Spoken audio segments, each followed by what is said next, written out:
প্রায় ৩ বছর আগে শরীফুল রাজুর সঙ্গে সংসারের বিচ্ছেদ টানেন চিত্রনায়িকা পরীমনি। এরপর থেকেই তাদের সম্পর্ক ভাঙনের কারণ নিয়ে সামাজিক যোগাযোগ মাধ্যমে থেকে নানা মহলে গুঞ্জন শুরু হয়।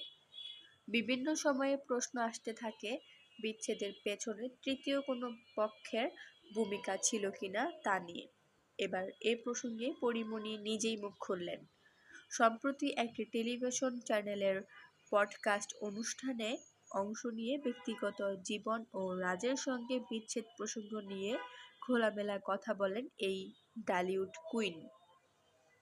ডিভোর্স নিয়ে পরীমনি বলেন, তৃতীয় পক্ষের কোনো বিষয় নয়, কেবল বোঝাপড়ার পার্থক্যের কারণেই বিচ্ছেদ হয়েছে।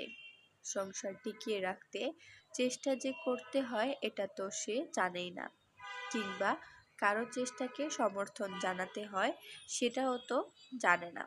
আমাদের ইন্ডাস্ট্রির মধ্যে একটা কথা ছড়িয়েছে, আমার জন্য সে নাকি বাচ্চার খোঁজ নিতে পারছে না।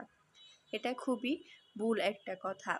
অভিনেত্রী আরও বলেন, আমি চাই রাজ নিজের ওপর বিশ্বাস রাখুক, কাউকে না বলেই বুঝুক যে তার একটি সন্তান আছে এবং সেই দায়িত্ব নিজে থেকেই উপলব্ধি করুক। এর আগে রাজ পরীমনি দুজনেই তাদের বিয়ে ও সন্তানের বিষয়টি প্রকাশ্যে আনেন। 2021 সালের 17 অক্টোবর পারিবারিক আয়োজনে বিয়ে হয় দুজনের। 2022 সালের 10 আগস্ট তাদের পুত্র সন্তান জন্ম নেয়। পরে বিভিন্ন সময়ে দুজনের মনোমালিন্য হলেও সম্পর্ক টিকিয়ে রাখার চেষ্টা করেছিলেন তারা, কিন্তু শেষ পর্যন্ত 2023 সালের শেষের দিকে আনুষ্ঠানিকভাবে তারা আলাদা হয়ে যান।